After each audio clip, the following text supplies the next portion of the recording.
உங்க principal sir சொன்னார்ல இங்க எல்லாமே நிறைய எஸ்டாப்ளிஷ் பண்ணி வச்சிருக்கோன்னு சொல்லிட்டு, அதே மாதிரி தான் எல்லா பக்கம் பிசிக்ஸ் வாத்தியார் கெமிஸ்ட்ரி வாத்தியார்னா இதே வேலை. என்ன தேவைனாலும் எல்லாத்தையும் நம்மளே ரெடி பண்ணியிருந்தது. ரைட், எல்லாம் ஒரு விளம்பரம் தான், அப்படிதானே? எதுக்கு சார் இந்த வெட்டி விளம்பரம் அப்படின்றீங்களா? இல்லையா? பேசி முடிச்சுட்டு திரும்ப போய் கம்ப்யூட்டர்ல போட்டு பார்த்தோம் அப்படின்னா நம்ம நினைச்சதெல்லாம் பேசி இருக்கிறோமா, நம்ம யோசிச்சதெல்லாம் சொல்லிட்டோமா, நம்ம ஒரு விஷயம் யோசிச்சிருப்போம் இல்லையா, ஒரு ஃப்ளோ அது வந்திருக்கா அப்படின்னு பார்த்துக்கிறதுக்கு முதல் வழி இதுதான், செல்ஃப் எவாலுவேஷன்.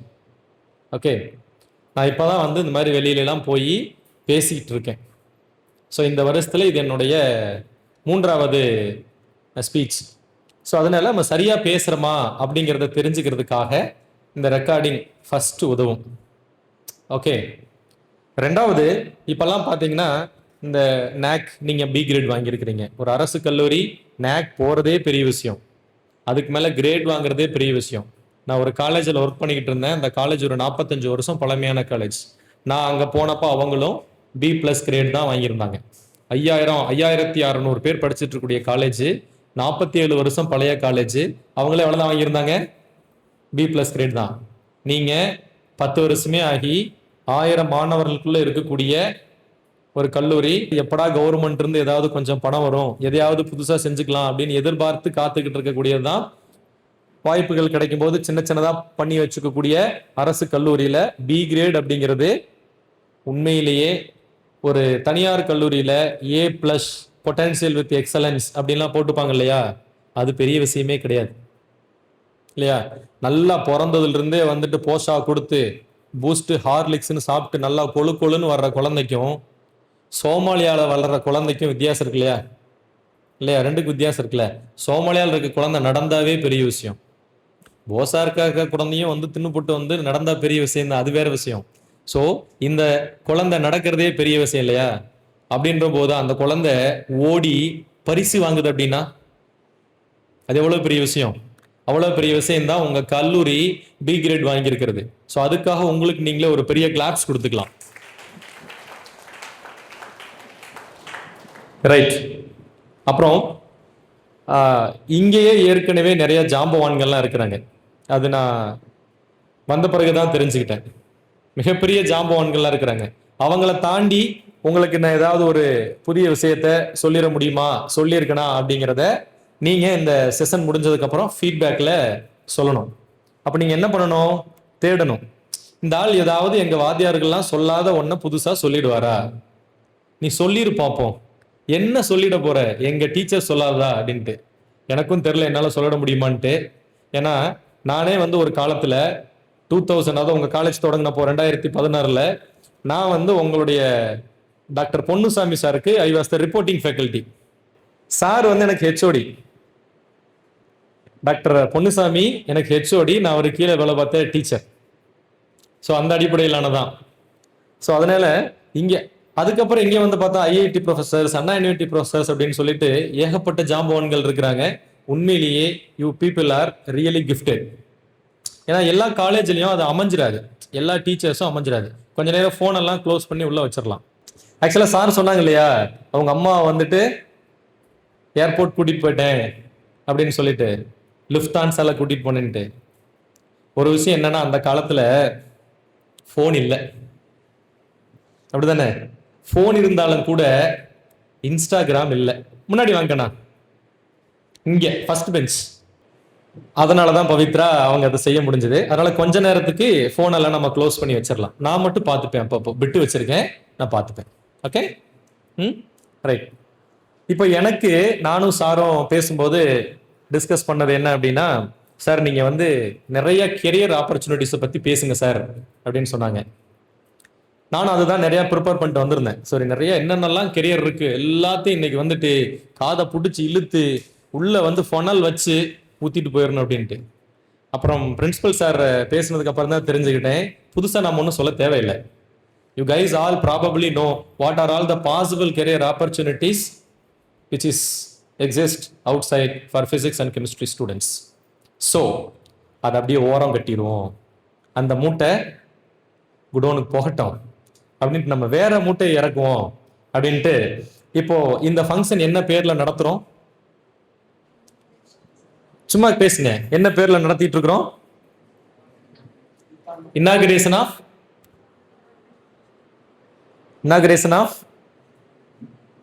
என்ன போட்டிருக்கிறாங்க?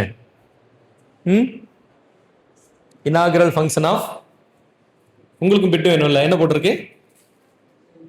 பிசிக்ஸ் அண்ட் கெமிஸ்ட்ரி அசோசியேஷன் அப்படின்னு போட்டிருக்கா? இருக்கா? அசோசியேஷன் இருக்கா? அதைத்தான் இனாகிரேட் பண்ண போறோம். அப்படின்னு என்ன சார் பண்ணுவாங்க? ஏதாவது ஒரு மீட்டிங் வைப்பாங்க, போட்டோ எடுப்பாங்க, ஃபைல் கிரியேட் பண்ணுவாங்க, நேக்குக்கு சப்மிட் பண்ணுவாங்க. அதானே அசோசியேஷன்? அதானே? அப்படியா? What is the role of association? Try எந்த கேள்வியும் யாரையும் வந்துட்டு உங்களுக்கு இது தெரியாது அப்படின்னு எஸ்டாப்ளிஷ் பண்றதுக்கான கேள்வி கிடையாது. ஃபர்ஸ்ட் அதை புரிஞ்சுக்கோ. அப்புறம் எந்த பதிலும் தப்பான பதில் கிடையாது. எந்த பதிலும், நீ சொல்ற எந்த பதிலும் தப்பான பதில் கிடையாது. பட் ஒன்லி திங் இஸ் நீ பதில் சொல்லணும். ஓகேவா? இல்லையா? ஜனநாயகன் படம் எப்படி இருக்குன்னு கேட்டா இப்படிதான் உட்காந்துருக்குமா? பகவந்த் கேசரியே பரவாயில்ல அப்படி சொல்லுவோம். இல்லை பாலையாக்கு எங்க தளபதி பரவாயில்ல இப்படி ஏதோ ஒன்று சொல்லுவோம் இல்லையா? அது மாதிரி you make a try. Association எதுக்குமா? எதுக்கு? Pavithra, any clue? அசோசியேஷன் எதுக்கு? எஸ் சொல்லுங்க. நான் சொல்லிட்டேன் எந்த பதிலும் தப்பான பதில் இல்லைன்னு சொல்லிட்டு. ஏதோ ஒன்று ட்ரை பண்ணீங்கல்ல, சொல்லுங்க. மை குட் ஃப்ரெண்ட்ஸ், அசோசியேஷன் எதுக்கு? எத்தனை ஆன்சர் சொல்லலாம்? ஃபஸ்ட்டு கிளாஸை கட்டடிக்கலாம். இன்னைக்கு கிளாஸ் கேன்சல் ஆயிடுச்சு இல்லையா? அசோசியேஷன் ப்ரோக்ராம்னா மத்தியானம் சாப்பாடு போடுவாங்க, ரைட்? அதை தானே சொல்ல வர்றீங்க? மத்தியானம் அல்லது சாப்பாடு போடுவாங்க, இல்லை ஏதாவது வாய்ப்பு இருந்தால் அது ஃபைனான்சியலை பொறுத்து டீ காஃபியாவது இல்லை வடையாவது கொடுப்பாங்க. சார் ஏதாவது கொடுத்தீங்களா சார்? மதியம் இருக்குங்களா? ஸோ அசோசியேஷனை கரெக்டாக சொல்கிறேன். வேற அவனுக்கு ஒரு கிளாப்ஸ் கொடு. அது கரெக்ட் ஆன்சர். அது கரெக்ட் ஆன்சர். அசோசியேஷன் நாளைக்கு மதியம் சாப்பாடு போடுவாங்களா? கிடையாது. ஸோ அசோசியேஷன்னா லஞ்ச் இருக்கும். It's a correct answer. Class cut ஆகும். வேற என்ன பண்ணலாம்? என் நம்பர் ஆஃப் ஆன்சர்ஸ் இருக்கு. அதுக்கும் நீங்கள் பேச வந்ததுக்கு என்ன சார் சம்மந்தம் அப்படிங்கன்னா, வில் கனெக்ட். டெஃபினட்டாக கனெக்ஷன் இருக்கு. I am not talking out of the topic. Okay, நம்ம கதை தான் பேசுகிறோம், ஆனால் வினயமான கதை தான் பேச போகிறோம். ஓகே, கிளாஸ் கட்டடிக்கலாம், சாப்பிட்லாம், அப்புறம் இந்த மாதிரி கிளாசிக்கல் ட்ரெஸ் பண்ணிட்டு வரலாம், செட் ட்ரெஸ் போடலாம். இன்னைக்கு பைக் பெர்மிட் பண்ணியிருப்பாங்கன்னு நினைக்கிறேன் இல்லையா? இப்படி தானே? குரூப் ஃபோட்டோ எடுக்கலாம். என்ன பண்ணலாம்? அப்புறம் சொல்லுங்க.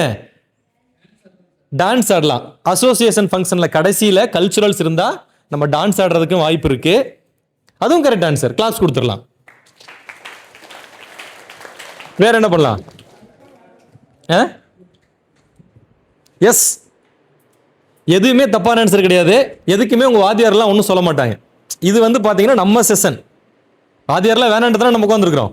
சாருக்கு அதனால தானே வந்துட்டு சார் உட்கார வைக்காம சார் போறேன்னு சொல்றாங்க. அனுப்பிச்சு வச்சிரும், வழி அனுப்பிச்சு வச்சிட்டோம். வேணுமா அவங்களே சொல்லுங்க, வழி அனுப்பிச்சு வச்சிருவோம். நம்ம ஃப்ரீயா பேசிக்கலாம். ஓகே, வேற என்ன பண்ணலாம்? இது எல்லாத்தையும் தாண்டி இன்னொன்று பண்ணலாமா? அதாவது ரெகுலர் கிளாஸ்ல நாம் என்ன பண்ணுவோம்?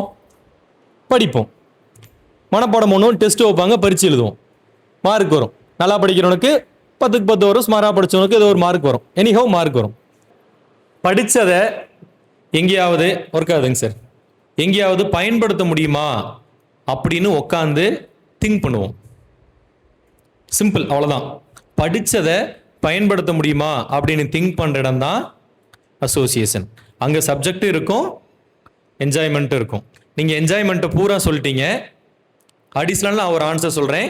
அங்கே படித்ததை பயன்படுத்துவது எப்படி அப்படிங்கிறது தான். ரைட். இப்போ பயன்படுத்தணும்னா என்ன பண்ணுறது அப்படிங்கிறதுக்கு நம்ம ஒரு டாபிக் ஒன்று இன்விடேஷனில் போட்டிருந்தோம். How to think like a scientist. Sir நிறையா சயின்டிஸ்ட்டை பற்றி பேசினாங்க இல்லையா முதல்வர் அவர்கள். ஸோ ஒரு சயின்டிஸ்ட் மாதிரி எப்படி திங்க் பண்ணுறது அப்படிங்கிறதுக்கு 3 விஷயம். என்னென்னது? கியூரியாசிட்டி ஆர்வம், கிரியேட்டிவிட்டி அதாவது டிஃப்ரெண்டாக திங்க் பண்ணுறது, மற்றவர்கள் யோசிக்காததை யோசிக்கிறது, புதிதாக யோசிச்சல், புதிதாக யோசிப்பது, அதுதான் கிரியேட்டிவிட்டி. மூணாவது இனோவேஷன். இனோவேஷன் அப்படின்னா அதை வைத்து ஒரு பிரச்சனைக்கு தீர்வு காண்பது. இதையெல்லாம் நம்ம கிளாஸ் ரூமில் உட்காந்து பண்ணிட்டு இருப்போமா? பண்ண மாட்டோம். ஹோம்ஸ் லாவை எப்படி எழுதுறது அப்படின்னு சொல்லிட்டு அங்கே வந்து கிரியேட்டிவாக திங்க் பண்ணி கிரியேட்டிவாக எழுத போகிறோமா? நோ. V = IR எழுதுனா 1 மார்க்கு, ஸ்டேட்மெண்ட்டே சேர்த்து எழுதுனா 2 மார்க்குன்னு வாத்தியார் சொல்லுவார். நமக்கு 1 மார்க் போதும், பாஸ் ஆயிடுவோம்னு சொல்லுவோம். அப்படிதானே? கேர்ள்ஸ் எல்லாம் வந்து இல்லை 2வது லைனையும் சேர்த்து எழுது 3 மார்க் கொடுப்பீங்களான்னு கேட்பாங்க இல்லையா? ரைட். இப்போ எதெல்லாம் கியூரியாசிட்டி? எவ்வளோ பேர் ஃபோன் யூஸ் பண்ணுறீங்க? என்கிட்ட ஃபோன் இருக்கு சார். சும்மா கை தூக்குங்க, எனர்ஜி டவுன் ஆகாது. எவ்வளோ பேர் கூகுள் மேப்ஸ் யூஸ் பண்ணுறீங்க? கூகுள் மேப்ஸ் யூஸ் பண்ணுறீங்களா? எவ்வளோ பேர் வந்துட்டு ஏஐ யூஸ் பண்ணுறீங்க, ChatGPT யூஸ் பண்ணுறீங்க?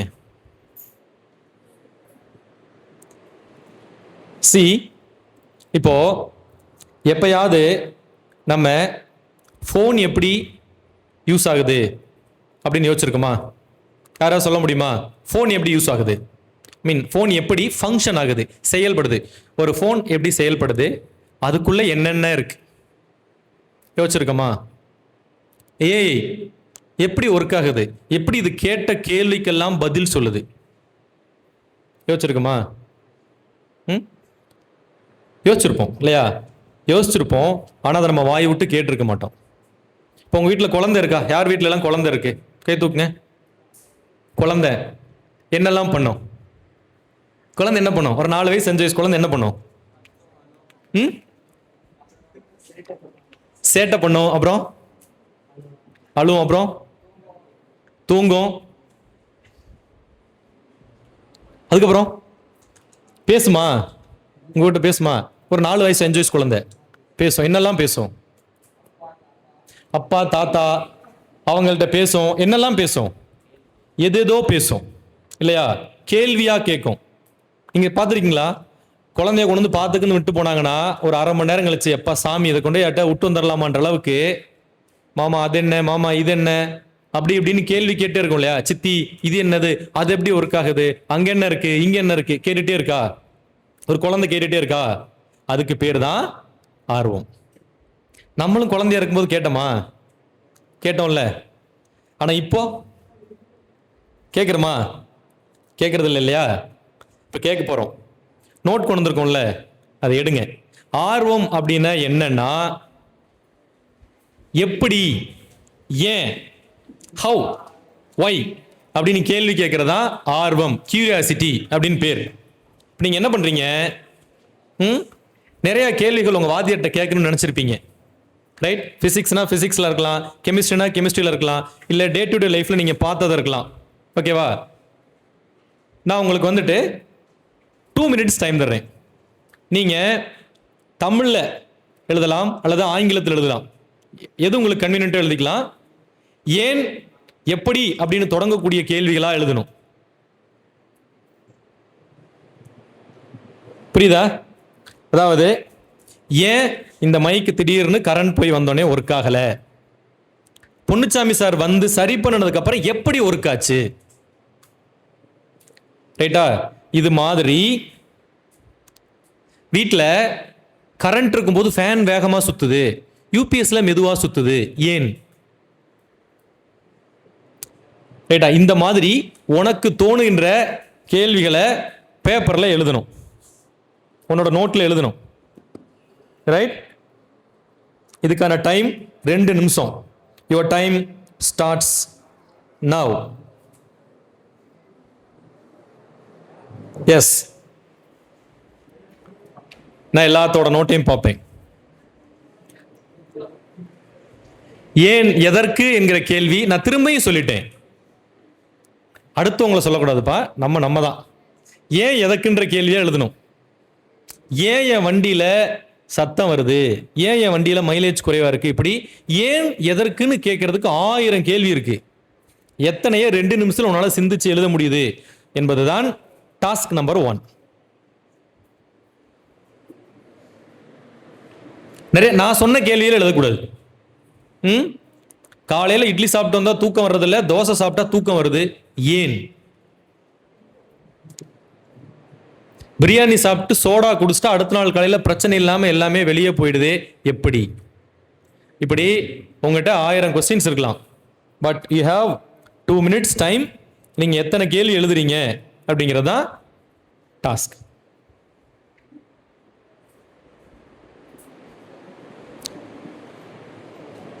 எந்த கேள்வியும் தப்பான கேள்வி இல்லை. நம்ம எழுதுறோமா சிந்திக்கிறோமா அப்படிங்கிறதா கொஸ்டின்.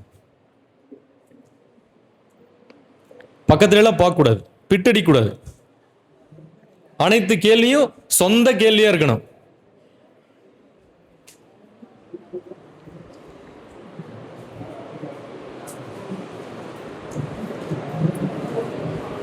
உங்களுக்கு சாப்பாடு எத்தனை மணிக்கு தருவதாக சொல்லி இருக்கிறார்கள்? மதியம்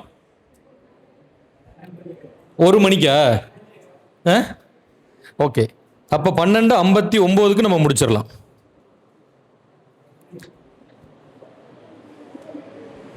அப்படின்னா நீங்க குயிக்கா ரெஸ்பாண்ட் பண்ணணும், அப்பதான் நம்ம சீக்கிரம் முடிக்க முடியும். கட கட கட கடன்னு எழுதிடணும்.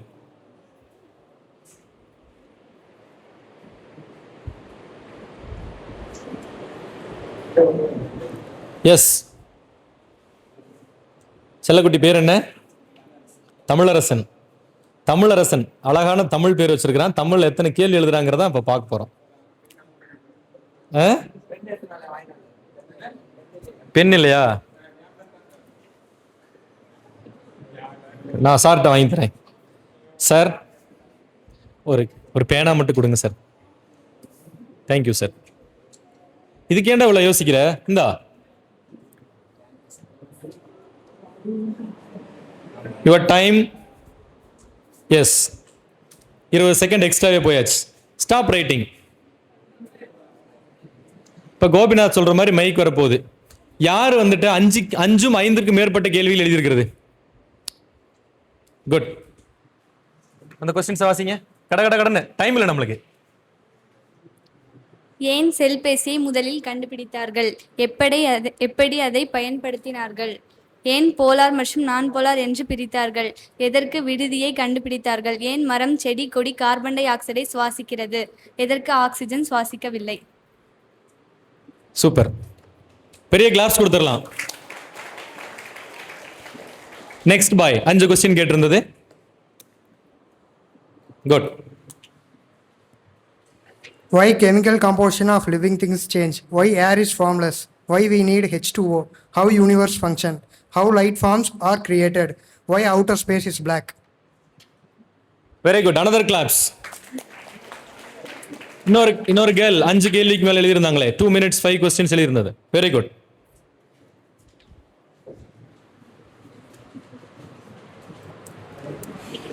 இந்த உலகம் ஏன் உருவானது? இந்த உலகில் மக்கள் ஏன் உருவானார்கள்? அதில் ஏன் நல்லது கெட்டது என பிரிந்தது? அனைத்தும் நல்லதாக இருக்கலாமே. ஏன் வண்டியை கண்டுபிடித்தார்கள்? இந்த உலகம் எப்படி இயங்குகிறது? Excellent questions.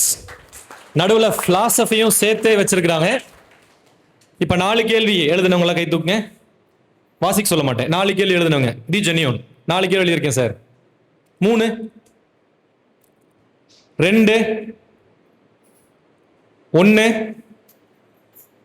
நிறைய பேர் எதுக்குமே கை தூக்கு சார். நான் ஒரு கேள்வி கூட எழுதல சார். கை தூக்கு. ஜெனியூனர் ஒரு கேள்வி கூட எழுதல சார். ரைட். சி, முதல்ல உனக்கு கேள்வி கேட்க மனசுல தோணிருச்சுனாவே நீ பாதி சயின்டிஸ்ட் ஆயிட்டேன்னு அர்த்தம். ரைட்டா? பாதி சயின்டிஸ்ட் ஆயிட்டேன்னு. ஆர்வம் அப்படிங்கிறது அதுதான். எதை எடுத்தாலும் ஏன் நடக்குது, எப்படி நடக்குது அப்படின்னு கேள்வி கேட்கறது. இது சப்ஜெக்ட்ல மட்டும் இல்லை. அவங்க கேட்டிருந்தாங்கல்ல, மனுஷன் ஏன் படைச்சாங்க, அதுல நல்லது கெட்டதுன்னு ஏன், எல்லாமே கடவுள் தானே, அவர் நல்லவர் தானே, எல்லாத்தையும் நல்லதாவே வச்சிருக்கலாமே, எது கெட்டது? இப்படி இந்த கேள்விகளை நம்ம ஃபர்ஸ்ட் கேட்க சிந்திக்க பழகணும். குழந்தையா இருக்கும்போது நம்ம அப்படித்தான் இருந்தோம். பஸ்ஸில் தாத்தா பக்கத்தில் உட்காந்துட்டா பார்க்கறது வைக்கிறது எல்லாத்தையும் கொஸ்டினாக கேட்டுட்டு இருப்போம். ஆனால் காலப்போக்கில் என்ன காரணத்தினாலேயே அதை நம்ம மறந்துட்டோம். ஸோ ஆர்வம், பி கியூரியஸ், கியூரியாசிட்டியோடு இருங்கடா அப்படின்னு சொன்னால் ஒன்றும் இல்லை. Learn to ask questions first. அதனுடைய அடுத்த படிநிலை learn to ask meaningful questions, அர்த்தமுள்ள கேள்விகளை கேட்பது. இப்போ நான் பார்த்த வரைக்கும் நீங்கள் கேட்ட எந்த கேள்வியும் அர்த்தமில்லாத கேள்வியே இல்லை. ஆழமான சில கேள்விக்கெல்லாம் வந்துட்டு நாள் கணக்கில் படித்தாதான் பதில் சொல்ல முடியும். ஸோ அந்த மாதிரி கேள்விகள் நம்மளுக்கு கேட்க தெரியும், ரைட்டா? அதை கேட்டு பழகணும். That is called curiosity. Okay, next, இந்த கியூரியாசிட்டி எப்படி சார் வரும்? நானும் கியூரியஸாக இருக்குன்னு தான் ஆசைப்படுறேன், பட் எனக்கு எதுவுமே தோண மாட்டேங்குது. கியூரியாசிட்டி எப்படி வரும் அப்படிங்கிற, கியூரியாசிட்டி எப்படி வரும் அப்படின்னா நம்ம சுற்றி இருக்கிறத அப்சர்வ் பண்ணணும். என்ன பண்ணணும்? அப்சர்வ் பண்ணணும். இப்போ அப்சர்வ் அப்படின்னா 2 வார்த்தை சொல்கிறேன். பார்த்தல், கவனித்தல். 2 வார்த்தை இருக்கா? பார்க்கிறதுனா லுக், இங்கிலீஷ் மீடியம் தான் look. Just looking or observing 2 இருக்கு. இது 2க்கு என்ன வித்தியாசம்? பார்க்கறது, கவனிக்கிறது. வித்தியாசத்தை எக்ஸ்பீரியன்ஸ் பண்ணுவோமா? பண்ணலாமா? கண்ண மூடுங்க, எல்லாரும் கண்ண மூடுங்க. Close your eyes. ரைட். இப்ப வீட்டில இருந்து கிளம்புனீங்களா? வீட்டில இருந்து கிளம்பி உங்க தெருமுனைக்கு வந்து, ரோடுக்கு வந்து பஸ் பிடிச்சி, பஸ்ல இருந்து காலேஜ் வந்து இறங்கி, அந்த காலேஜ் பிரிவில் இறங்கி நடந்து வந்து உங்க கிளாஸ் ரூம் போயிட்டு ரெஃப்ரெஷ் ஆகிட்டு செமினார் ஹால் வந்து இப்போ இங்கே உட்காந்துருக்குறோம். ஓகே, இப்போ நீங்க கண்ணை தரக்கூடாது, போங்காட்டம்லாம் கிடையாது, நோ போங்காட்டம். இப்போ யோசிங்களேன், வீட்டில் நம்ம குளிச்சுட்டு வந்த உடனே இன்னைக்கு எந்த ஷர்ட் போடலான்னு பார்த்தோம் இல்லையா? அப்போ ஒரு ஷர்ட் எடுத்திருப்போம். இப்போ அதுக்கு மேலே கீழே எல்லாம் உன் ரேக்கில் என்ன ட்ரெஸ் எல்லாம் இருந்துச்சு அப்படின்னு இமேஜின் பண்ணு. மேலே 4 கீழே 4 சைடில் இருந்ததுல எனக்கு கரெக்டாக ஞாபகம் வருது சார் அப்படிங்கிற மட்டும் கை தூக்கு. கண்ணை முழிக்கவே கூடாது, கை தூக்கு. Just raise your hands. Right. அடுத்ததாக அப்படியே வீட்டில் இருந்து கிளம்பி வெளியே வந்துட்டீங்க. வெளியே வந்து பஸ்ஸுக்கு நிற்கிறீங்க, பஸ்ஸில் ஏறிட்டீங்க. பஸ்ஸில் ஏறும்போது வலது காலை எடுத்து வச்சு ஏறினியா, இடது காலை எடுத்து வச்சு ஏறினியா? எனக்கு கரெக்டாக ஞாபகம் இருக்கு சார், கை தூக்கு. ஞாபகம் இல்லைங்கிறவங்க கை தூக்க தேவையில்லை. ஞாபகம் இல்லைனாலும் பிரச்சனை இல்லை, ஞாபகம் இருந்தால் கை தூக்கு. Okay, right, hands down. இப்போ உள்ளே போனதுக்கப்புறம் நான் ஐ ஜஸ்ட் ஹேட் ஏறி போகும்போதே I had a glance sir. அங்கே எத்தனை பேர் உட்காந்துருந்தாங்க அப்படின்னு பார்த்தேன் சார். எனக்கு ஒரு ஐடியா இருக்குது அந்த பஸ்ஸில் எவ்வளோ பேர் உட்காந்துருந்தாங்க அப்படின்னு சொல்லிட்டு. நான் ஏறும்போது கண்டக்டர் இந்த இடத்துல நின்னார், அதெல்லாம் எனக்கு ஞாபகம் இருக்கு sir. I still in mind. கை தூக்கு. ரைட், வந்தாச்சு. காலேஜ் இறங்கின உடனே நான் சுற்றி பார்த்தேன். என்னோட ஃப்ரெண்ட் அங்கே இருந்தான், டீ கடையில் இருந்தான். இன்னொரு ஃப்ரெண்ட் இங்கே இருந்தான், இன்னொரு ஃப்ரெண்ட் இங்கே இருந்தான். நான் இறங்கினோடனே பார்த்தேன் sir. I notice my friends or my colleagues or other branch students. எனக்கு ஒரு 4-5 பேர்த்த நான் பார்த்தேன். அவங்க யார் யார், அவங்க பேரெல்லாம் எனக்கு தெரியும் sir. Once I hit down the bus, இதை நான் அப்சர்வ் பண்ணி எனக்கு இப்பவும் ஞாபகம் இருக்கு அப்படிங்கிற கை தூக்கு.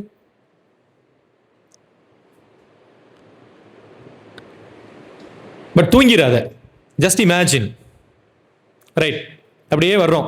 இப்போ உங்க பக்கத்தில் லெஃப்ட்ல ரைட்ல முன்ன பின்ன உட்கார்ந்துருக்கிறவங்க என்ன கலர்ல ட்ரெஸ் போட்டிருக்கான் ஞாபகம் இருக்கா? இருக்கவங்கன்ற கை தூக்கு. எல்லாம் இந்த பக்கம் வந்து யூனிஃபார்மா இருக்கிறதுனால ப்ளூ நிறைய கை தூக்கிட்டான். ரைட். அடுத்து இந்த மீட்டிங் ஹாலுக்கு எத்தனை வாட்டி வந்திருப்பீங்க? ஒரு 3-4 டைம்ஸ் வந்திருப்பீங்களா? அது வரைக்கும் நிறைய டைம் வந்துட்டீங்க இல்லையா? இந்த மீட்டிங் ஹாலில் எத்தனை ஃபேன் இருக்குன்னு எனக்கு தெரியும் சார். கை தூக்கு. கண்ணை முழிச்சு பார்க்கக்கூடாது தம்பி, அது போங்காட்டம். எத்தனை லைட் இருக்குன்னு தெரியும் சார், எத்தனை ஸ்பீக்கர் இருக்குன்னு தெரியும்.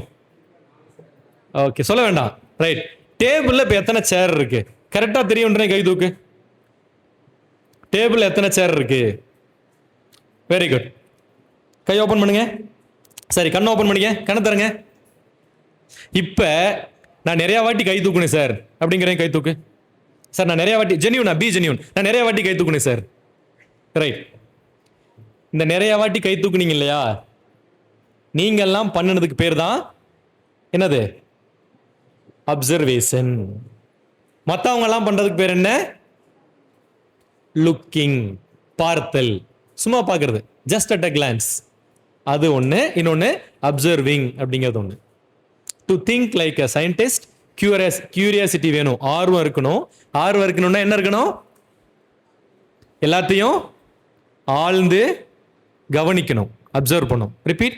ஆழ்ந்து, சும்மா சொல்லுங்க, கவனிக்கணும். லெட்ஸ் சே கவனிக்கணும் இல்லையா? Right.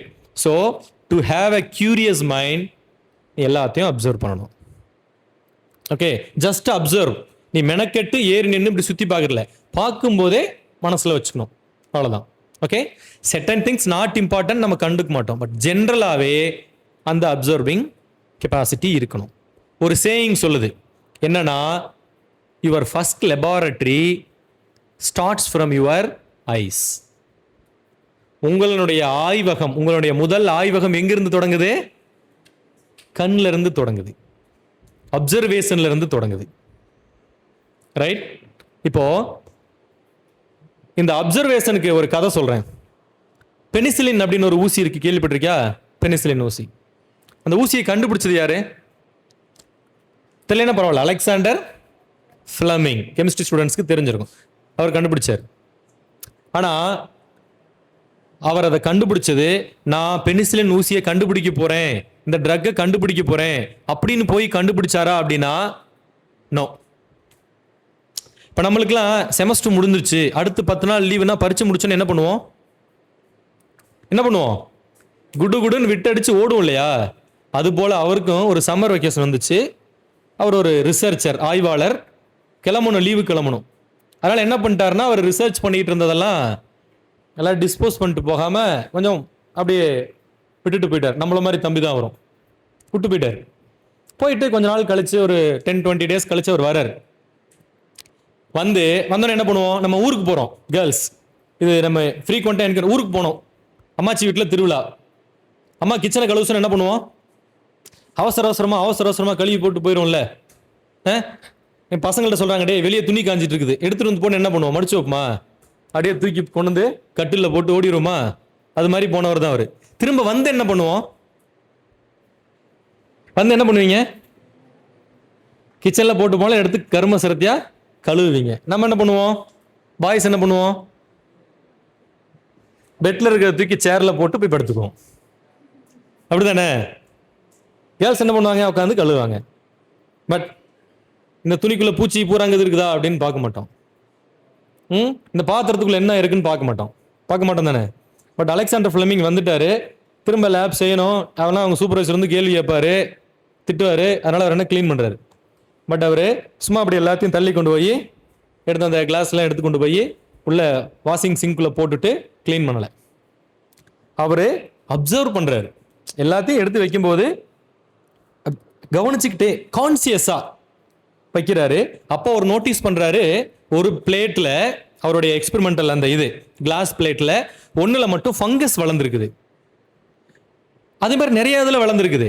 That's okay, that should be cleaned. Clean பண்ணாதான் அடுத்து டெஸ்ட் பண்ண முடியும். ஸோ அதெல்லாம் க்ளீன் பண்ண அந்த கிளாஸ் யூட்டன்சில்ஸ் எல்லாம். இப்போ ஒரு இதுல பாக்குறாரு, ஒரு ரிங் இருக்கு, அந்த ரிங்ல மட்டும் ஒரு சுத்தி வளர்ந்துருக்கு, ஒரு இடத்துல மட்டும் ஃபங்கஸ், ஒரு ரிங்ல வளரல. அது ஒரு ஜஸ்ட் பாக்குறதா. ஆனா அவர் கவனமா அப்சர்வ் பண்றதுனால அவருக்கு என்ன தோணுதுன்னா, எல்லா கிளாஸ் பிளேட்லயும் ஃபங்கஸ் வளர்ந்துருக்கு, இதுலயும் வளர்ந்துருக்கு, பட் ஒரே ஒரு ரிங்ல மட்டும் வளரல. அப்படின்னு என்ன அர்த்தம்? அந்த இடத்துல ஏதோ ஒண்ணு வளர விடாம பண்ணிருக்கு, ஃபங்கஸ் வளர விடாம தடுத்திருக்கு. அப்ப ஏன் வளரல? எது தடுத்தது? எப்படி தடுத்தது? இந்த கிளாஸ் பிளேட் தூக்கி ஓரமா வச்சு யோசிக்கிறார். யோசிச்சு என்ன காரணம்ன்றதை கண்டுபிடிச்சு அதுக்கப்புறம் அடுத்த 2 சயின்டிஸ்ட் 10 வருஷம் அதை ரிசர்ச் பண்ணி அதுக்கப்புறம் World War II அப்போ மனுஷனுக்கு இன்ஜெக்ட் பண்ற மாதிரி பெனிசிலினா வந்தது. World War IIல பல மில்லியன் மக்கள், 1 மில்லியனா 10 லட்சம், பல மில்லியன் போர் வீரர்கள் பொதுமக்களை இந்த பெனிசிலின் இன்ஜெக்ஷன் காப்பாத்துச்சுன்னு சொல்லுவாங்க. ஆனா அது எப்படி கண்டுபிடிக்கப்பட்டது, அதனுடைய ஆரம்பம் எப்படி? லீவுக்கு போயிட்டு வந்த சயின்டிஸ்ட் ரிசர்ச்சரு மொத்தத்தையும் அப்படியே வலிச்சு கீழே போட்டு கழுவாம ஒரு கிளான்ஸ் பார்த்து டிஃபரன்ஸ் நோட்டீஸ் பண்ணி ஏன் இங்கே அது நடந்திருக்குது அப்படின்னு பார்த்த அவருடைய அப்சர்வேஷன் தட் கிரியேட்டட் கியூரியாசிட்டி. அதனால நமக்கு என்ன கிடைச்சது இந்த உலகத்துக்கு? பெனிசிலின்ற ஒரு இன்ஜெக்ஷன் கிடைச்சது. ரைட்? ஸோ அதுதான் கியூரியாசிட்டி. கியூரியாசிட்டி எதனால வரும்? அப்சர்வேஷனால வரும். ரைட்? ஓகே. அடுத்தது, இப்படி நம்ம அப்சர்வ் பண்ணிக்கிட்டே இருந்தோம் அப்படின்னா கிரியேட்டிவிட்டி வரும். ஓகேவா? பேனா கொடுங்க. இந்த பென், இது பென் இருக்கா? திரும்பி நோட் எடுங்க. வாட் ஆர் த, இந்த பெண்ணை நீங்க பார்த்தோன்னே what are the things that comes in to your mind அப்படின்னு எழுதணும். இதுல ஒரு விஷயம் உங்களுக்கு ஞாபகம் வர்றது, பேனா கொடுத்தீங்கன்னா எழுதலாம் சார் அப்படிங்கிறது ட்ரிவியல் ஆன்சர். அது வரக்கூடாது. அதை தாண்டி இந்த பேனாவை என் கையில கொடுத்தோன்னே எனக்கு என்னெல்லாம் நினைவுக்கு வருது அப்படின்னு எழுதணும். எழுதுங்க. 1 minute தான் டைம். 1 minute time.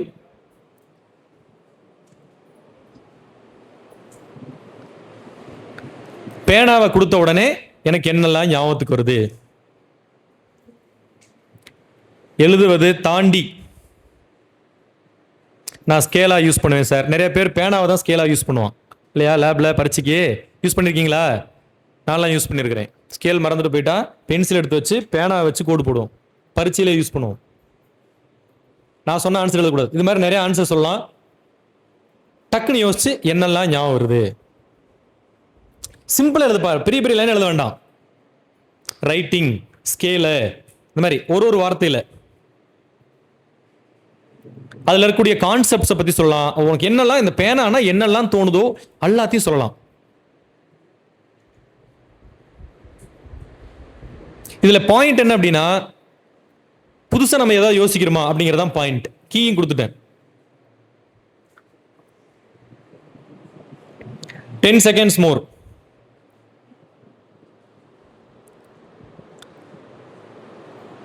ஆர்வமா எழுதுறாங்க, அதனால அடிஷனலா ஒரு 10 செகண்ட் எடுத்துக்கலாம். ஏன்னா எப்பவுமே ஒரு ஸ்பீச் அப்படின்னா ஒருத்தர் பேசிக்கிட்டே இருப்பாரு, நம்ம பாட்டுக்கு வந்து சாயங்காலம் மூவிஸ்டால் என்ன டவுன்லோட் பண்ணலாம் அப்படிலாம் யோசிச்சுட்டே இருப்போம். அப்படி இல்லை, இது உங்களோட நேரம். அதனால நீங்க இதை எப்படி ப்ரொடக்டிவா யூஸ் பண்றீங்க அப்படிங்கிறதா. ஓகே, 1 minute 30 seconds ஆயிடுச்சு. ஒரு 20 செகண்ட் எடுத்துக்கலாம். யார் நிறைய எழுதிருக்கிறீங்க? பேனாவை பார்த்தா நிறைய எனக்கு தோணுது அப்படிங்கிறது யாருக்கு அதிகமா தோணுதுன்னு பார்க்கலாம்.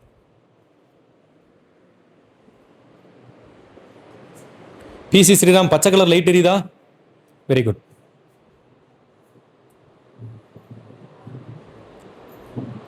Stop writing. ஓகே சார், 10 வார்த்தை எழுதியிருக்கேன் சார். 1.5 நிமிஷம் கொடுத்தாச்சு. 10 வார்த்தை எனக்கு தோணி இருக்கு சார். யாரா இருக்கியா?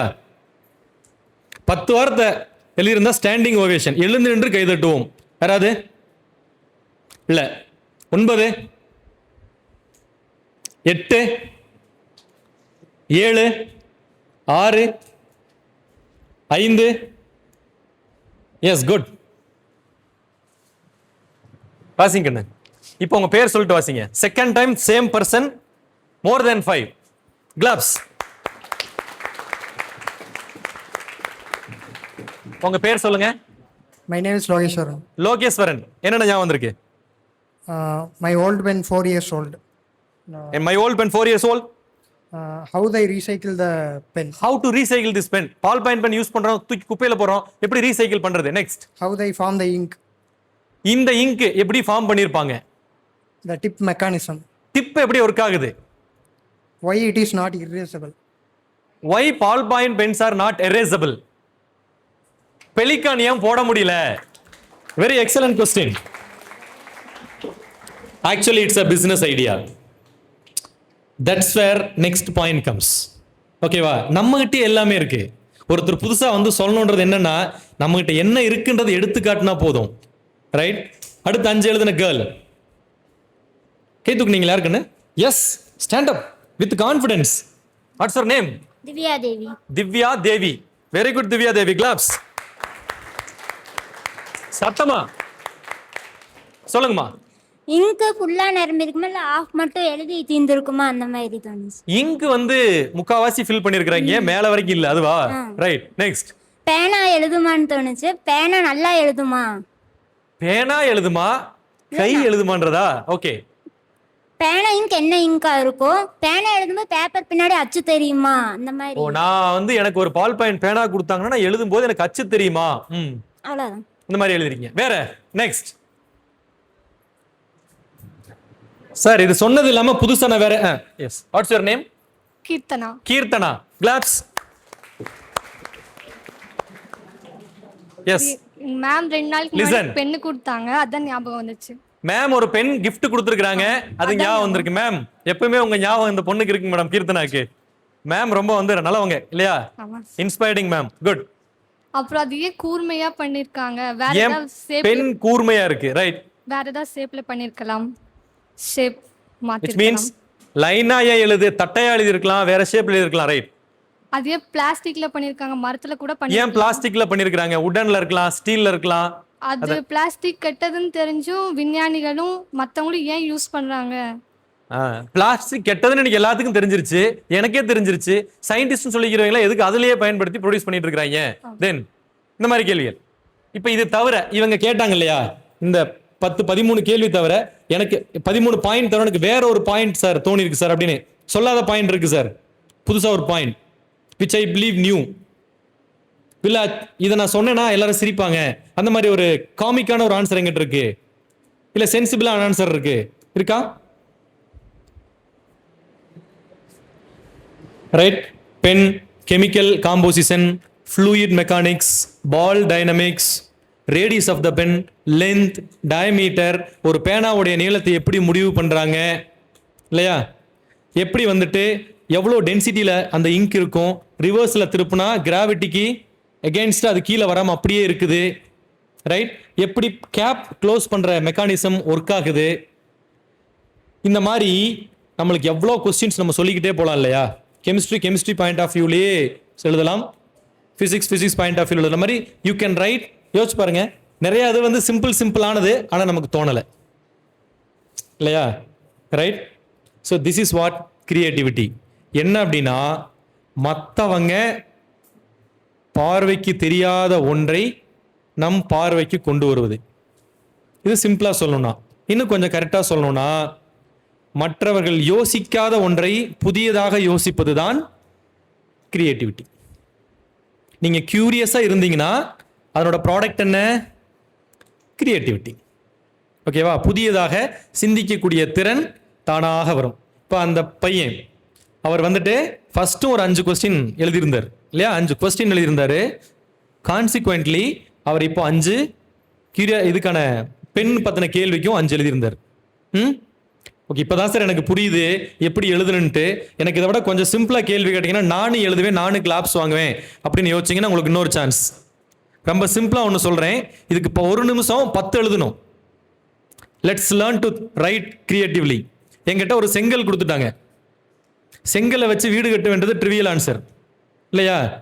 வீடு கட்டுறதை தவிர என்னெல்லாம் பண்ண முடியும்னு ஒரு வார்த்தையில் ஒரு வரியா எழுதுறீங்க, வார்த்தையை எழுதுங்க பார்ப்போம். குயிக், நேரம் ஸ்டார்ட் பண்ணிருக்கணும். 1 minute, your time starts now.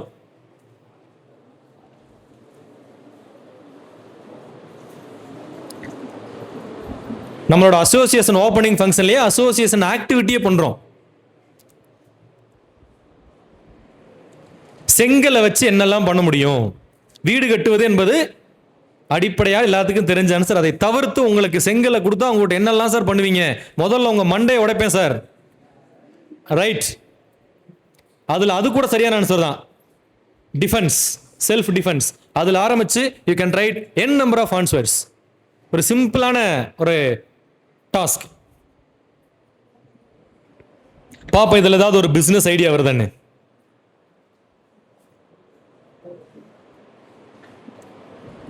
இதுக்கு எக்ஸ்ட்ரா டைம்லாம் இல்லை, ஷார்ப்பாக 1 மினிட்ல ஸ்டாப் ரைட்டிங் கொடுத்துட வேண்டியதான். புதுசாக ஒருத்தர் ஏற்கனவே எழுதினவங்க கை தூக்காம புதுசாக ஒருத்தர் ஐடென்டிஃபை ஆனீங்கன்னா ரொம்ப சந்தோஷம். குவைக் 10 செகண்ட்ஸ் மோர். 9, 8, 7, 6, 5, 4, 3, 2, 1. Stop writing. இப்போ 10 வார்த்தை எழுதிட்டேன் சார். 10 வார்த்தை 10 எழுதியிருந்தா ஸ்டாண்டிங் ஓவேஷன் கொடுத்துடலாம். யார் எழுதிருக்கிறா? செங்கல்ல வச்சு. நோ. 9, 8, 7, 6, 5, திரும்ப சேம் பாய். குட். சரி, 3வது டைமும் அவரே வந்து பதில் சொல்றதால இப்போ அவருக்கு நம்ம வந்துட்டு ஒரு ஸ்டாண்டிங் ஓவேஷன் கொடுக்க கடமைப்பட்டிருக்கோம். நம்ம கிட்ட வந்துட்டு பைசா செலவில்லாம பண்ணக்கூடிய ஒரு விஷயம் என்ன இருக்கு அப்படின்னா, ஒருத்தரை புன்னகையோட பாராட்டுறதான். 10 பைசா செலவடையாது. கையை தட்டி விட்டுலாம், அடிச்சு விடுங்க.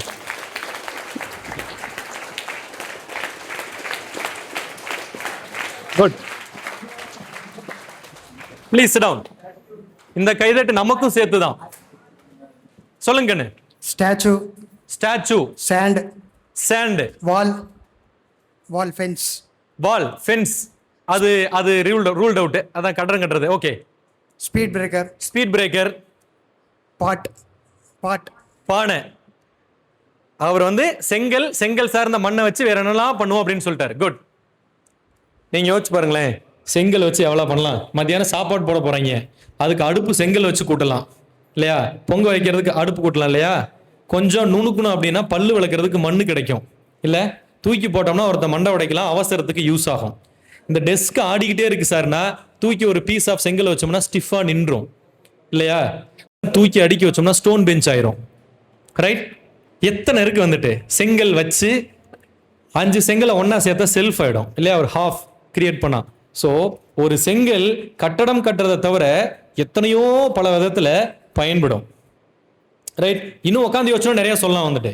ஸோ ஆனால் அது எப்போ நமக்கு வரும் தோணும் அப்படின்னம்னா, அதை நம்ம அப்சர்வ் பண்ணும் பொழுது தான் நம்ம அதுக்கு தோணும். ரைட்? ஸோ இங்கே தான் கிரியேட்டிவிட்டி வருது.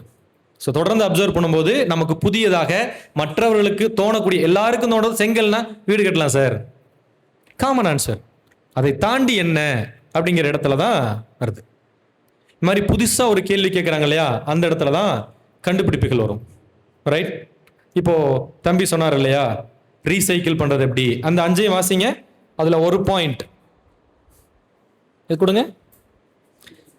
ஃபர்ஸ்ட் பால் பாயிண்ட் பென்ல, yes, why it is not erasable.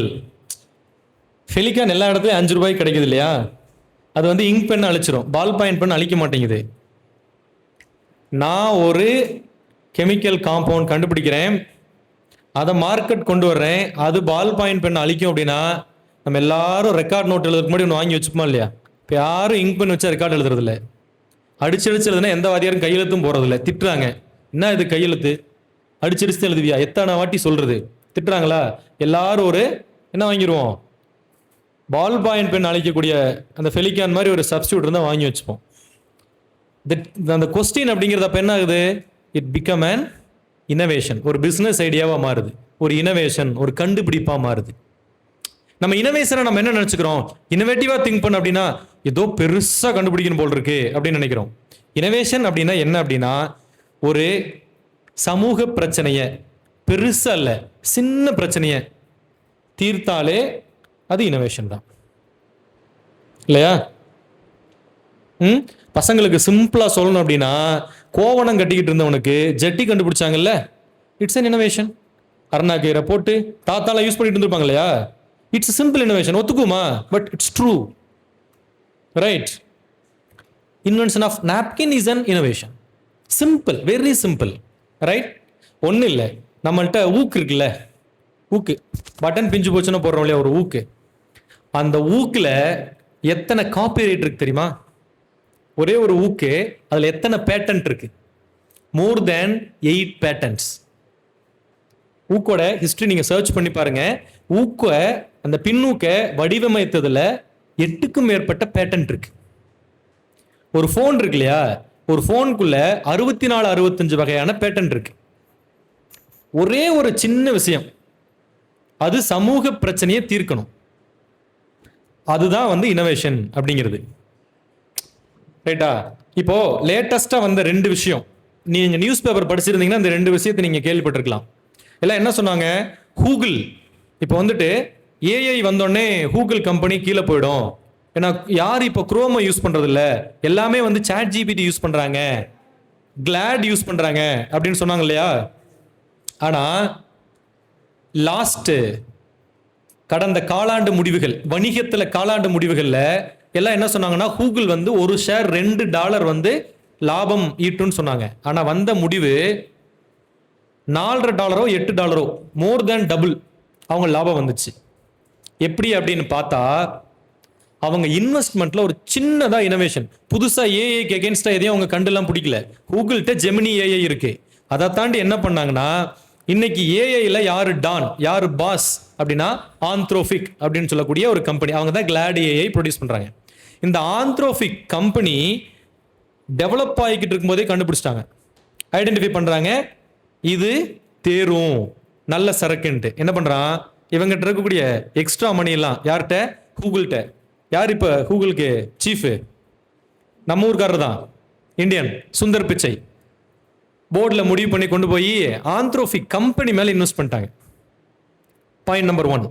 Point number 2, இது அவங்க கம்பெனி மேல முதலீட போட்டுட்டு அடுத்து என்ன பண்ணாங்கன்னா, அவங்கள கூப்பிட்டு நீங்க வந்து ஏஐ கண்டுபிடிச்சிட்டீங்க, அது ஒர்க் ஆகிறதுக்கு ஒரு கிளவுட் சர்வர் வேணும், ஏன் கஷ்டப்படுறீங்க, எங்ககிட்ட அது நிறைய இருக்கு, எங்களது யூஸ் பண்ணிக்கங்க, கொஞ்சம் காசு மட்டும் கொடுங்கன்னாங்க. சரின்ட்டான். ஆந்த்ரோபிக் வேகமா வளர்ந்துருச்சு. வளர வளர யூசர் ஜாஸ்தி ஆயிட்டாங்க. யூசர் ஜாஸ்தியாக ஜாஸ்தியாக கிளவுடோட சைஸ் ஜாஸ்தியாச்சு. கூகுள்கிட்ட இன்னும் நிறைய ஸ்பேஸ் வேணும், இன்னும் நிறைய ஸ்பேஸ் வேணும்னாங்க. அப்போ கொஞ்சம் டப்பு ஜாஸ்தி வேணும்னா சரின்ட்டான். இப்போ யோசிச்சு பாருங்க. அப்புறம் கூடவே என்ன பண்ணிட்டான், நாமள ஒரு ஏஐ வச்சு ஜெமினியும் போட்டு விட்டு அதுக்கு ஒரு ரிசர்ச் டீமை போட்டு அதையும் டெவலப் பண்ணி விட்டான். இது யோசிச்சு பாருங்களேன். ஆந்த்ரோபிக் யாரு வந்து தன்னுடைய பிசினஸையே மூடிடுவான்னு சொன்னாங்களோ அந்த கம்பெனி மேல பணத்தை போட்டான். அப்ப அந்த கம்பெனி வளர்ந்தா இவனுக்கும் பணம் வரும். ரைட்டா? அப்புறம் அந்த கம்பெனிட்டு போய் ஒரு ஒப்பந்தத்தை போட்டு என்ன பண்ணிட்டான், இவனோட ஃபெசிலிட்டி யூஸ் பண்ண வச்சுட்டான். அப்ப அந்த கம்பெனி வளர்ந்தா இவனோட ஃபெசிலிட்டியை ஜாஸ்தி யூஸ் பண்ணா தான் வளர முடியாம, வளரணும்னாவே இவனுக்கு தான் யூஸ் பண்ணும். இவனை யூஸ் பண்ணணும்னா இவனுக்கே பணம் கட்டணும். யோசிச்சு பாருங்க எப்படி எவ்வளவு புத்திசாலித்தனமான விஷயம். அவன் கம்பெனியில பணத்தை போட்டு வர்ற லாபத்திலையும் பங்கு, அவன் கம்பெனி வளரணும்னாவே நீ என்கிட்ட தான் வரணும், அதுக்கு நீ காசு கொடுக்கணும், இதுல எல்லாம் எனக்கு பணம் வரும், அந்த பணத்தை வச்சு உனக்கு போட்டியான ஜெமினின்னு ஒண்ண உருவாக்குவேன். நாளைக்கு ஜெமினி கிளாட விட மேல போயிட்டாலும் நஷ்டம் கிடையாது, இவனோட தானே, அப்ப இவன் தான் டானு. அப்ப எப்பவுமே யார் தான் டானு? கூகுள் தான் டானு. அவனோட இதை என்ன புதுசு ஏதாவது கண்டுபிடிச்சானா? இல்ல. ஆனா இன்னோவேட்டிவா என்ன பண்ணா, புத்திசாலித்தனமான ஒரு முடிவு எடுத்து முதலீடு மட்டும் பண்ணான். Still is a don in the IT industry இல்லையா? அதே போலதான் இன்னொன்னு.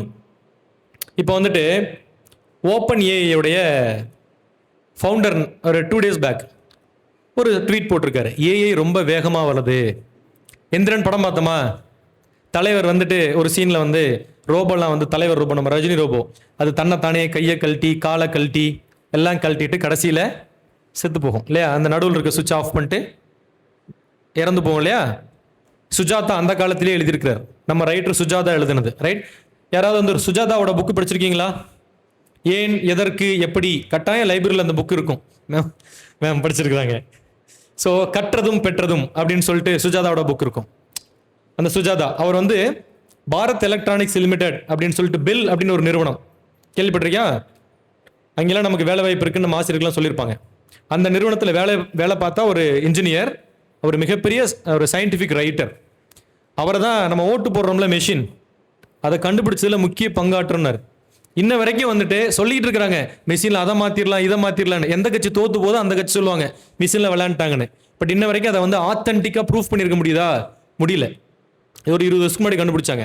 அப்படி ஒரு கண்டுபிடிப்பை நிகழ்த்துறதுக்கு ஒன் ஆஃப் த சயின்டிஸ்ட் யாரு? சுஜாதா. அவர் அந்த படத்தில் அப்படி ஒரு காட்சி வச்சிருப்பார். ரோபோக்கள் தன்னைத்தானே தன்னுடைய உடல் பாகங்களை எல்லாம் கழட்டிட்டு கடைசியில் செத்து போகுது அப்படின்னு சொல்லிட்டு. ரைட்டா? இப்போ இதெல்லாம் நம்ம வந்து சினிமாவில் பார்த்தது.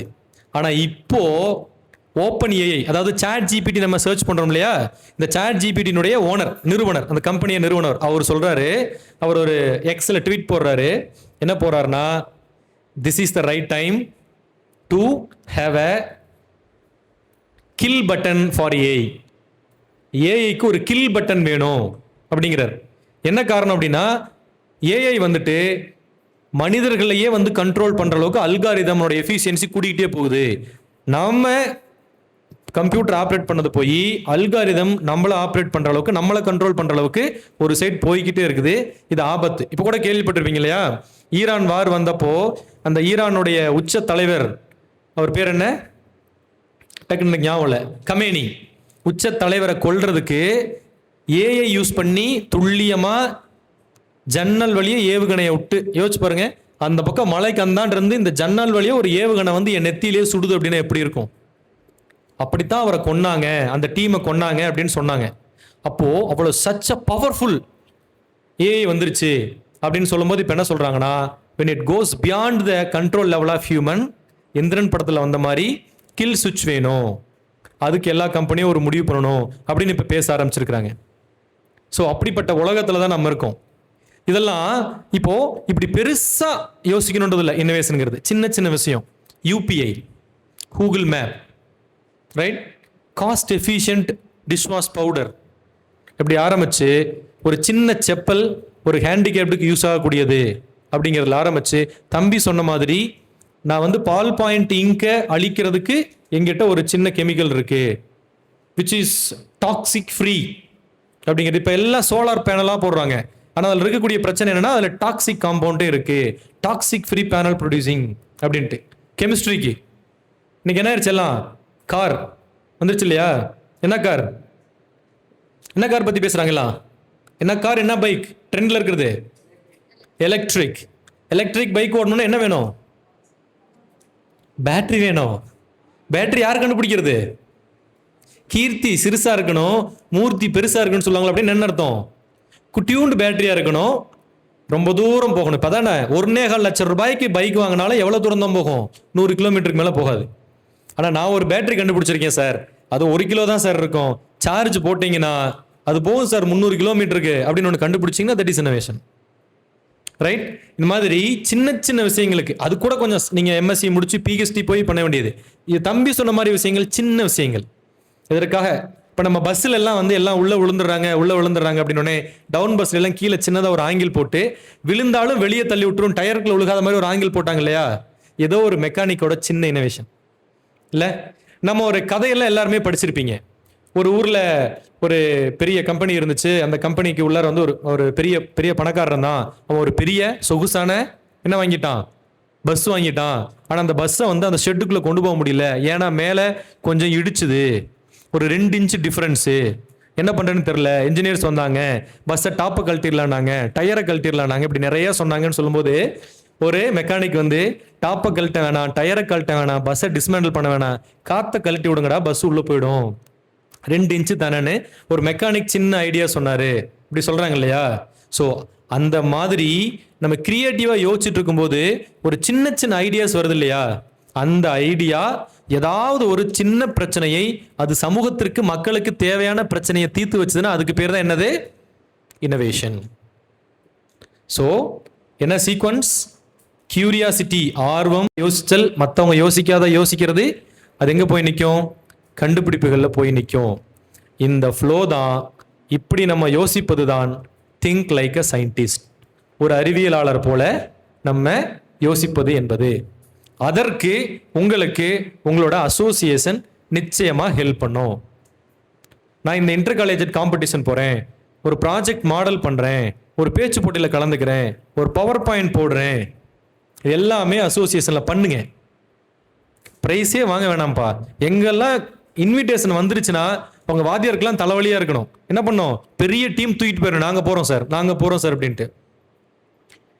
Participation is more than winning. தொடர்ந்து நீங்கள் பார்ட்டிசிபேட் பண்ணிக்கிட்டே இருந்தீங்க அப்படின்னா என்ன ஆகிடும், ஒரு நாள் வெற்றி ஆட்டோமேட்டிக்காக உங்கள்கிட்ட வரும். The thing is that you have to evolve. தொடர்ந்து அதில் பயணிச்சுட்டே இருக்கணும். அப்துல் கலாம் அவர்களுடைய ஒரு விஷயத்தையே சொல்கிறேன். வந்துட்டு சார் சொன்னாங்க அப்துல் கலாம் வந்து பிஎஸ்சி படித்தாங்க, அப்புறம் வந்துட்டு ஏரோநாட்டிக்ஸ் படித்தாங்கன்ட்டு. நீங்கள் அப்துல் கலாம் யோசிச்சு பாருங்களேன். அவர் ராமேஸ்வரத்தில் பிறந்தார். எப்போ, ரொம்ப வருஷத்துக்கு 1920s. மீனவ குடும்பத்தில் பிறந்தார். மீன் பிடிக்கிறது மட்டும்தான் ஃபேமிலிக்கு தெரியும். இவர் பேப்பர் போட போனார். பேப்பர் போட்டதோடு இருந்தால் எத்தனையோ பேர் பேப்பர் போடுறாங்க, எல்லாரும் கலாம் ஆயிடுறாங்களா? இல்லை. பேப்பர் போடும்போது அடுத்து என்னன்னு யோசிச்சார். ராமேஸ்வரம் எங்கே இருக்கு? ஸ்கூல் படிப்பை முடிச்சுட்டு கல்லூரி படிப்புக்கு திருச்சி வந்தார். ராமேஸ்வரம் தென்கோடி, திருச்சி மத்தி, சென்னை வடகோடி. இன்டர்வியூக்கு எங்கே போனார்? டெல்லிக்கு போனார். அவரோட ஆஸ்பிரேஷன் என்ன? விமானி ஆகணுன்றது கிடைக்கல. அதனால அது சார்ந்த உடனே வந்துட்டு போனாரு, மன அமைதியை ஏற்படுத்திக்கிட்டு திரும்ப கீழ் வந்து வாட் நெக்ஸ்ட்னு யோசிச்சாரு. அது சார்ந்த அடுத்துக்கு போயிட்டார். இலக்கு விமானம் சார்ந்ததா இருந்தது. அவர் வந்து பறக்கிற விமானத்துக்கு ஆசைப்பட்டாரு. அதை தாண்டி இப்போ அவர் என்னவாயிட்டாரு? மிசைல் மேன் ஆஃப் இந்தியா ஆயிட்டார். அதோட நிறுத்தினாரா? நிறுத்தலை. தம்பி சாப்பாடு வந்துருச்சான்னு விசாரிச்சுக்கலாம், டோன்ட் வரி, கொஞ்ச நேரத்தில் முடிச்சிடலாம். அதோட நிறுத்தினாரா? இல்லை. அதுக்கப்புறம் இந்திய தேசிய பாதுகாப்பு ஆலோசகர், பிரைம் மினிஸ்டருக்கு அவர் தான் அட்வைஸ் பண்ணார். அந்த பொசிஷன் போனார். அதோட நிறுத்தினாரா? பிரசிடென்ட் சான்ஸ் வந்துச்சு, அதுவும் பார்த்துட்டாரு. பிரசிடென்டாவே ஆயிட்டோம், நீ கம்முன்னு வீட்டில் இருந்துக்கொண்டு இருந்தாரா? கத்த வித்தையெல்லாம் களத்தில் காட்டோன்னு திரும்ப மெட்ராஸ்க்கு வந்து அண்ணா யூனிவர்சிட்டியில் டீச்சராக இருந்தார். கடைசியில் அவர் இறக்கும் போது கூட உரையாற்றி கொண்டே இறந்து போனார்.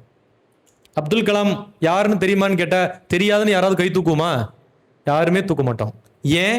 ஏன்னா அவர் காலத்தோடு பயணித்தார், புதிய விஷயங்களை கற்றுக்கொண்டார், மாற்றத்திற்கு எப்பொழுதும் தயாராக இருந்து தன்னை மாற்றிக்கொண்டார். ஸோ இந்த விஷயங்களை மட்டும் மனசில் வச்சுக்கோங்க. கெரியர் ஆப்பர்ச்சுனிட்டிஸ் பற்றி சொல்லவே தேவையில்லை.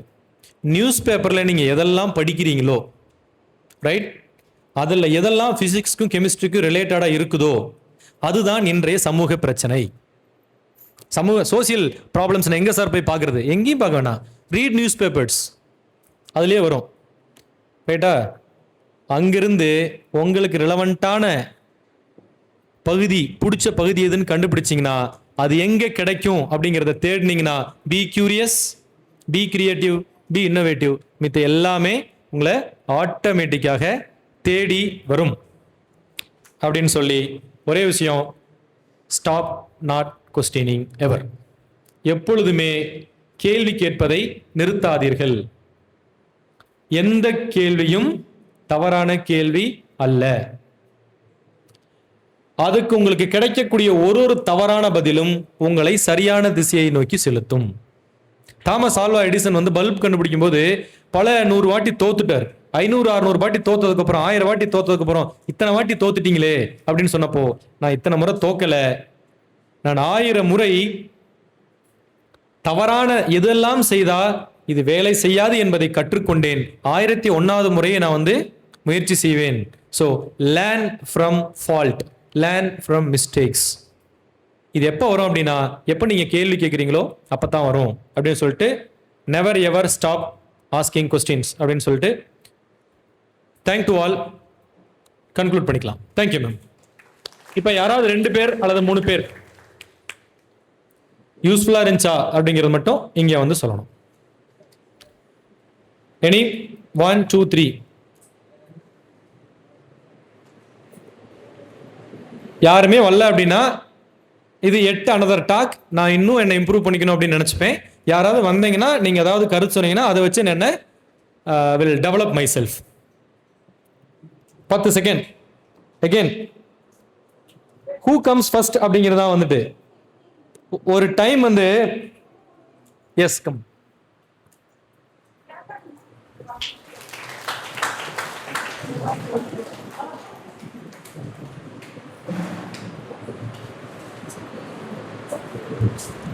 Good afternoon all.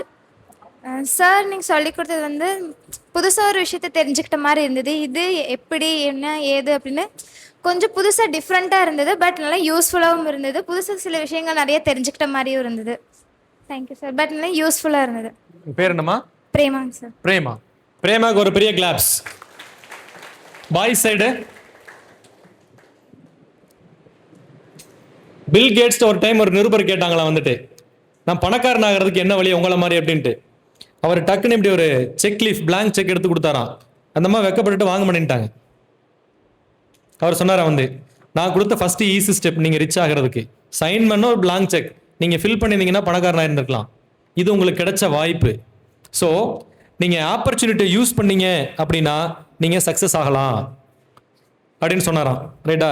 அது மாதிரி தான் உங்களுக்கு பேசுறதுக்கு, செயல்படுறதுக்கு, பார்ட்டிசிபேட் பண்ணுறதுக்கு அப்படின்றது ஒரு வாய்ப்பு வந்ததுன்னா அடுத்தவன் என்ன நினைப்பான், சிரிப்பானா, பின்னாடி சிரிப்பானான்றதை பற்றி யோசிக்காதீங்க. Not just for telling feedback to me, இதுக்கு மட்டும் இல்லை, எதுக்குமே எதுவாக இருந்தாலும் உடனடியாக நீங்கள் அதுக்கு பார்ட்டிசிபேட் பண்ணுறதுக்கு தயாராக இருக்கணும். ஆனால் ஒரே ஒரு விஷயம் மட்டும், வாழ்க்கையில் எப்பயும் ரியாக்ட் பண்ணாதீங்க, ரெஸ்பாண்ட் பண்ணுங்க. நிறைய சோசியல் மீடியாவில் நம்ம ரியாக்ட் தான் பண்ணுறோம். நமக்கு பிடிச்ச நடிகருக்கு, பிடிச்ச அரசியல்வாதிக்கு, பிடிச்ச எதுக்குனாலும் உடனே ரியாக்ட் பண்ணிடுறோம். இங்கே யாராவது தெரியாமல் இடிச்சிட்டா கூட பதிலுக்கு திட்டிடுறோம். 10 செகண்ட் யோசிச்சுட்டு இது சரியா தவறா அப்படின்ட்டு யோசிச்சுட்டு அதுக்கப்புறம் ரெஸ்பாண்ட் பண்ணீங்கன்னா அதுக்கு பேர் ரெஸ்பான்ஸ். உடனே கொடுத்தீங்கன்னா அதுக்கு பேர் ரியாக்ஷன். ரியாக்ஷன் எப்பவுமே தப்பாக தான் இருக்கும், ரெஸ்பான்ஸ் எப்பவுமே நல்லதாக இருக்கும். நன்றி, மீண்டும் சந்திப்போம்.